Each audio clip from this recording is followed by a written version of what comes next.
안녕하세요. 사연다방입니다. 오늘의 사연 시작하겠습니다. 매일 사연을 듣기만 하다가 저도 특별했던 어느 여성분과의 인연이 생겨 이렇게 사연을 올려봅니다. 제 인생 30년, 이런 황당하고 어이없는 경우는 처음이라서 당황스럽습니다. 제가 불면증이 있는지라 밤잠을 잘 못 자고 자더라도 도중에 너댓 뻔은 잠에서 깼고 다시 잠들기 위해서는 부단히도 노력을 해야 했습니다. 잠을 잘 못 자니 항상 피곤한 일이 많았고 낮에는 항상 퀭한 모습이었습니다. 수면 문제 때문에 직장 생활도 참 힘들었고 업무 시간 꾸벅꾸벅 조는 모습 때문에 핀잔도 많이 들었습니다. 각설하고 며칠 전 새벽으로 돌아가겠습니다.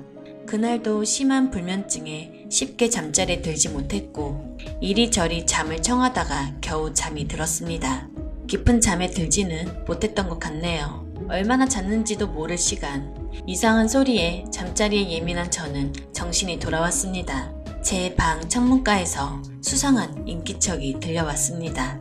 제가 살고 있는 집은 흔히 말하는 반지하였는데 반지하여도 많이 후미진 곳이라 사람들이 거의 지나다니지 않는 그런 곳이었습니다. 하물며 잠에서 깨어 시계를 보았더니 새벽 3시. 가끔 지나가는 길 고양이겠거니 했는데 아무래도 들려오는 소리가 이상하다 싶어 슬그머니 창문을 아주 소리 안 나게 조금만 열어보았습니다. 그런데 뭔가 시꺼먼 것이 흔들흔들 거리면서 끙끙 앓는 소리가 나지 뭡니까? 순간 더럽 겁도 나고 도둑놈 아닐까 하는 생각에 그 새벽 잠이 확 깨더군요. 순간 어떻게 할까 많은 고민을 했습니다. 도둑이라면 우리 집에 가져갈 것도 없는데 왜 온 거지? 소리쳐서 쫓아내야 되나? 칼 같은 무기를 들었으면 어쩌지? 일단 옷을 대충 걸쳐 입고 머릿속으로 많은 시뮬레이션을 했습니다. 갓 잠에서 깨 비몽사몽한 상태에 머릿속에 그렇게 많은 데이터가 왔다 갔다 한 적이 살면서 있었나 싶었습니다.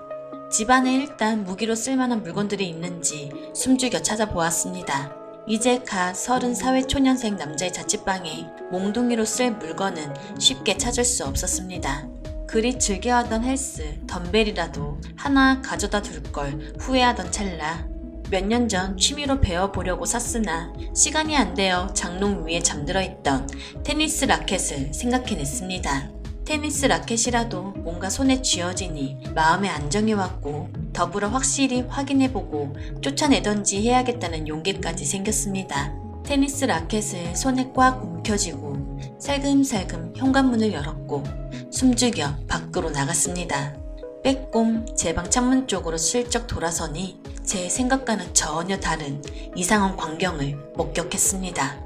아니 웬 여자가 쪼그려 앉아 끙끙거리고 있었네요. 세상에 잠을 잘 못 자다 보니 귀신이 보이는 건가? 너무 놀라 입에서 나오는 소리를 손으로 간신히 눌러맞고 자세히 보았더니 귀신은 아니었습니다. 일단 말이라도 해봐야 할 것 같아 차분히 대화를 건넸습니다. 저기요. 뭐 하십니까? 그 여자 깜짝 놀라 절 쳐다보더니 갑자기 벌떡 일어섰고 달리기 시작했습니다. 그 좁은 골목길에서 저를 그냥 밀쳐버리고 후다닥 냅다 날라버리는 것이었습니다. 뭐지? 울고 있었던 건가? 아, 말은 괜히 걸었나? 내심 다행이라고 생각하며 상황을 정리했고 다시 집으로 돌아가려는데 발에 무엇인가가 걸렸습니다. 사라진 그녀, 가방을 놓고 갔더군요. 가방을 집어들고 그 여자를 찾아 돌려주려 했는데 이미 그녀의 모습은 온데간데 없었습니다. 그렇게 빠르게 뛰어갔으니 뭐 이 근처는 금방 벗어났겠죠. 일단 가방을 밖에 둘 수는 없어 집에 가지고 들어가려고 하는데 왠지 모를 그러나 익숙한 냄새가 저의 후각을 파고들더군요. 그 여자 쪼그리고 앉아 있던 곳으로 가보니 제 방 창문 앞에 황금빛 걸쭉한 물체가 있었습니다. 그렇습니다. 그녀는 하도 급한 나머지 제 방 창문 앞 구석에서 실례를 하셨던 것입니다. 그런데 그 와중에 제가 갑자기 출혈을 하니 뒤도 안 닦고 꽁지 빠지도록 날라버렸던 것이고 그 자리에는 그 흔적만 남아 있었던 겁니다. 정말 똥 밟은 기분에 정신이 멍했네요. 저걸 어떻게 치운다냐? 웬 새벽에 봉변이야? 왜 하필 내 방 창문일까? 억울하다는 생각도 했지만 한편으로는 얼마나 급했으면 그랬을까 싶기도 해서 그냥 피식 웃고 제 방으로 다시 들어갔습니다. 뭐 이렇게 상황이 끝나는 것 같았지만 문제는 이제부터 시작됩니다. 제 방으로 들어와서 가방을 뒤져보니 핸드폰과 각종 책, 화장품 등 많은 물건들이 있더군요. 결정적인 건 가방 깊숙이 있던 흰 봉투였습니다. 200만 원 상당의 현금이 들어있었고 수표도 몇 장 끼어 있었습니다. 내 방 창문 앞 폭탄 날리고 도망간 그녀에게 억한 마음도 들었고 사회초년생의 넉넉지 않은 자취방에 앉아 그 돈을 물끄러미 보다 보니 욕심도 났습니다. 이불 위에서 뒹굴뒹굴 고민하다가 뭐 어쩌겠습니까? 찾아줘야지 라고 생각하고 연락할 방법을 찾았습니다. 그러나 가방엔 지갑이나 신분증 같은 신분을 알 수 있는 물건들은 없었습니다. 이걸 어찌해야 하나 하고 고민하다 보니 해가 떠오릅니다. 에이 모르겠다. 핸드폰을 충전해 놓으면 뭐 연락이 오겠지 싶어 그녀의 핸드폰을 충전기에 꼽아놓고 출근 준비를 했습니다. 그리고 그 일이 있은 후 이틀이 지난 날 그 핸드폰으로 전화가 오더군요. 전화를 받았습니다. 저 가방 주인인데요. 가방 좀 찾을 수 있을까 해서요. 속으로 괘씸한 생각에 저번에 제 방 앞에 폭탄 던져놓고 총알같이 날라버리신 분? 이라고 응대하고 싶었지만 금방이라도 툭 하면 울 것 같은 떨리는 그녀의 목소리에 차마 그럴 순 없었습니다. 예. 제가 보관하고 있는데 찾아가세요. 감사합니다. 저녁 시간쯤 연락드리고 찾아뵐게요. 괜찮으시죠? 네, 그러세요. 편하실 때 연락 주세요. 그렇게 전화를 마쳤고 퇴근 후에 가방을 돌려주러 그녀와 만나기로 했습니다. 오후 5시 50분경 전화가 왔습니다. 여보세요? 예. 구의역 사거리에 베스킨라빈스 아세요? 그곳에서 보시죠. 네, 감사합니다. 집 앞 역 근처의 아이스크림 가게 앞에서 약속을 잡았고 퇴근 후 그 장소로 갔습니다. 6시 30분 베스킨라빈스 앞에서 초조하게 그 여자의 가방을 들고 기다렸습니다. 제가 들고 있던 가방을 발견하고 멀리서 엉거주춤 걸어오는 여자를 발견했습니다. 뭐 그리 큰 죄를 진 건지 고개를 푹 숙이고 안절부절 못하더군요. 얼핏 얼굴을 보니 새벽에 보았던 그 여자가 맞는 것 같습니다. 키는 한 165 정도의 긴 생머리, 눈은 좀 큼직하고 피부는 뽀얀 그 여자가 쭈뼛쭈뼛 다가오더니 저 가방 주인인데요. 예. 여기 있어요. 뭐 없어진 거 있는지 찾아보세요. 다 있어요. 정말 감사합니다. 고마워서 그러는데 여기 이거라도 하면서 대뜸 흰 봉투 속에 있던 10만원짜리 수표를 한 장 꺼내 제게 건네는 게 아닙니까? 속으론 이게 웬 떡이냐 꿀꺽했지만 예의상, 그놈의 예의상이라는 게 뭔지 괜찮다면서 극구 사양을 했고 나중에 밥이나 한 끼 사달라 했습니다.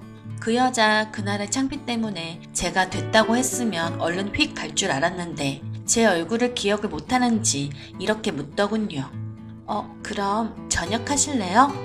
속으로 의아해하면서 뭐 저도 퇴근하고 바로여서 저녁 식사도 안 했으니 그렇게 하자고 했습니다.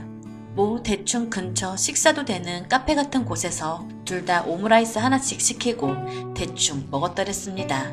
다 먹고 맥주도 한 병씩 하고 말이죠. 그런데 이 여자 그때 그 테니스 라켓을 들고 있던 자기가 큰 볼일을 보다가 놀래서 밀쳐버렸던 남자가 저라는 걸 몰랐나 봅니다. 뭐 그때 상황이 상황이닌 만큼 얼굴도 못 보고 도망가실 수 있죠. 이해합니다.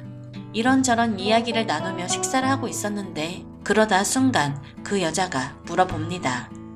가방 진짜 고마워요. 근데 가방 어디서 찾으신 거예요?